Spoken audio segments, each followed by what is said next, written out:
pula't dilaw, tunay na makalaban. Ang kulay at tatak ay di siyang dahilan. Hanggat marami ang lubog sa kahirapan, at ang hustisya ay para lang sa mayaman.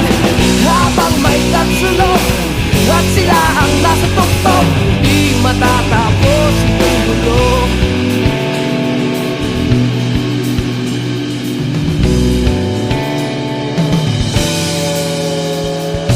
Lumikas ang hininga ng kairaming mga tao, at ang dating munting bukid ngayon'y sementeryo. Toto'y kumilos ka, baliktarin ang tatsulok, tulad ng dukha na ilagay mo sa tuktok. Hindi pula't dilaw, tunay na magkalaban.